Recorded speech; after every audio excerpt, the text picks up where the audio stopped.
Hello everyone, welcome to Maths Up. आज हम simple interest के प्रीवियस ईयर्स के क्वेश्चंस करने वाले हैं, जो किसी भी कंपटीशन एग्जाम में डीएसएसबी के जितने भी एग्जाम्स होते हैं, जो भी प्रीवियस ईयर्स में आए हुए क्वेश्चंस हैं, वो सब हम यहां पर करने वाले हैं। Question number 46, the principal on which a simple interest of ₹275 will be obtained after 18 months at the rate of 3/3%। देखिए इस क्वेश्चन में क्या कह रहा है कि 275 रुपए का ब्याज बन रहा है इतनी दर पर। 3 सही 2/3 को आप लिख सकते हैं 3 तिया 9 और 2 11/3%। इतने रेट और इतने टाइम, अच्छा 18 मंथ्स को आप लिख सकते हैं 1.5 साल। 1.5 साल का मतलब 3/2 साल। तो यहां आप देखेंगे ब्याज होता है RT%। सिंपल इंटरेस्ट की अगर हम बात करते हैं तो वो सीधा हम लिख सकते हैं RT%, अगर प्रिंसिपल अमाउंट को हम 100% मानकर चल रहे हैं। तो RT% का मतलब ये हुआ 11/3 इंटू 3/2 की वैल्यू है 275, और हमें निकालनी रहेगी 100% की वैल्यू। तो यहां देखो कैलकुलेशन भी बहुत मुश्किल नहीं है, 3 से 3 कट गया।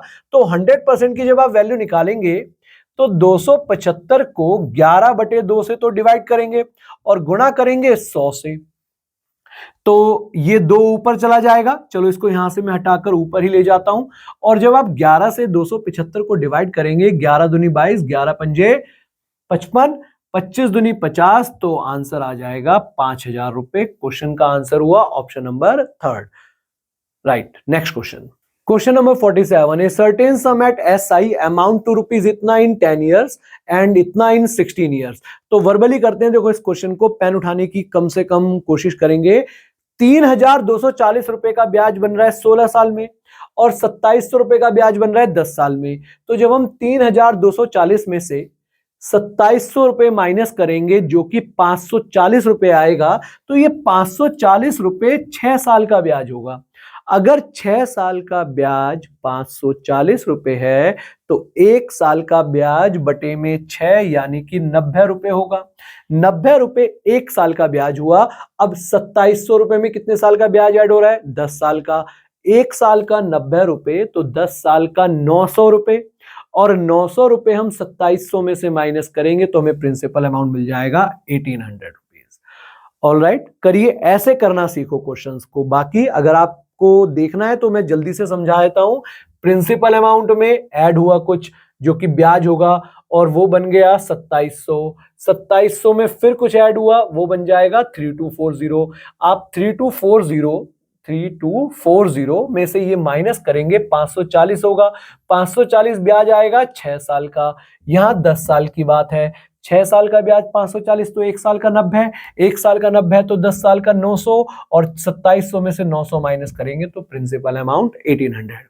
बाकी कोशिश करा करो कि हम वर्बली ही क्वेश्चन को करें। चलिए आगे बढ़ते हैं। Next question, question number 48, at what rate percent पर annum will the interest on a sum of money be 2/5 of the sum in 10 years. मतलब जो ब्याज होगा वो प्रिंसिपल का 2/5 होगा। तो हम यहां पर ये देख रहे हैं कि SI अपॉन P बराबर होता है RT अपॉन 100। अगर इसको आप लोगों के विजन में है, ये अपने दिमाग में रखो इस चीज को, तो सीधा हम लिखते हैं 2/5 बराबर, रेट हमें नहीं पता, टाइम लेकिन क्वेश्चन में दिया हुआ है कितने साल? 10 साल। तो R into 10 divided by 100। Question देखो कितना आसान है। 5 से इसको काटा कितने पर? 2 पर, तो R बराबर आ जाएगा 2 दूनी 4%। हमारे क्वेश्चन का answer option number 1। Next question, question number 49, a person divided a sum of rupees 2,600 into 3 parts and invest the parts at 4%, 6%, 8% per annum simple interest. ठीक है ना, ये बोला गया है। At the end of a year the person get the same interest in all these cases. देखो यहां एक बात मैं आपके सामने रखवाता हूं, अगर आप लोग इस पॉइंट को याद रखेंगे। मान लीजिए प्रिंसिपल अमाउंट को हमने 3 अलग अलग भागों में बांटा, P1, P2 और P3। मतलब एक अमाउंट है, उसको हमने 3 अलग अलग पार्ट्स में डिवाइड किया, और इसको R1 रेट पर T1 टाइम के लिए दिया, इस अमाउंट को R2 रेट पर T2 टाइम के लिए उधार दिया, और इस वाले अमाउंट को R3 रेट पर T3 टाइम के लिए उधार दिया। मतलब एक टोटल अमाउंट था जिसको हमने 3 अलग अलग पार्ट्स में डिवाइड करा, या आप इसको भी छोड़ दो, 3 अलग अलग अमाउंट्स को अलग अलग रेट अलग अलग टाइम के लिए उधार दिया, लेकिन फिर भी तीनों से मिलने वाला ब्याज SI1, SI2 एंड SI3 अगर तीनों से मिलने वाला ब्याज बराबर होगा तो यहां एक रेशो बनती है P1, P2 और P3 की। वो रेशो होगी 1/R1T1 ratio 1/R2T2 ratio 1/R3T3। लेकिन इस पर्टिकुलर क्वेश्चन में आपको टाइम भी सेम दे दिया गया, तो सीधा हम रेशो लिख सकते थे P1 ratio P2 ratio P3 का 1/R1 जो कि रेट आपको दिया हुआ है 1/4 रेशो, दूसरा रेट 6 है 1/6 रेशो 1/8। क्योंकि T तो यहां पर कांस्टेंट है तो T तीनों सेम होते तो कैंसिल हो जाते आपस में, सीधा 1/R1 1/R2 और 1/R3 के रेशो में बढ़ जाता 1/4 1/6 1/8। अब ऐसे क्वेश्चंस को आपको सॉल्व करना आता है, रेशो आप कर ही चुके हैं। यहां ऐसे नंबर से मल्टीप्लाई करेंगे जो 4, 6 और 8 से डिविजिबल होगा। मान लीजिए 24, तो 4 से जाएगा कितने पर 6, 6 चौक 24, 8 दिया 24। का मतलब अगर P1 6 है तो P2 4 है, P3 3 है, तीनों मिलाकर हुआ 13। और क्वेश्चन में इसी 13 की वैल्यू कितनी दी हुई है 2600, तो 13 की वैल्यू 2600 रुपए, एक की वैल्यू 200 आ जाएगी। और क्वेश्चन में हमसे किसका पूछा है एट 4%, 4% वाला कौन सा था हमारा P1 अमाउंट था, तो 6 की वैल्यू हम निकालेंगे, सीधा आंसर आएगा 1200। क्वेश्चन नंबर 49 का ऑप्शन नंबर 2 आंसर है। Next question number 50, simple interest on a certain amount is 9/16 of the principal.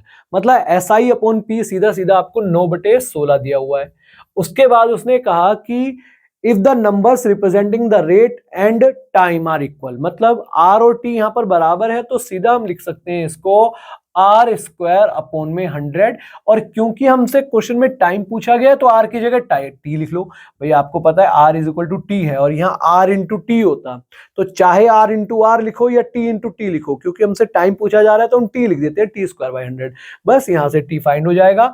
आप देखोगे 100 से काट दो, चाहे तो 4 से काट दोगे, 4 चौक 16, यहाँ 25, 25 नंबर 225/4, ये किसकी वैल्यू आएगी T² की। तो T इज इक्वल टू आ जाएगा, इसका अंडर रूट लेंगे 15/2, और 15/2 का मतलब 7.5 साल। ये हमारे क्वेश्चन का आंसर आ जाएगा। इसी में दिया हुआ है या 7 साल 6 महीने, नहीं इसी में, ऑप्शन नंबर 4 आंसर हुआ। ऐसे ही और क्वेश्चंस के लिए हमारे चैनल को सब्सक्राइब करें, इस वीडियो को ज्यादा से ज्यादा शेयर और लाइक करें। Thank you.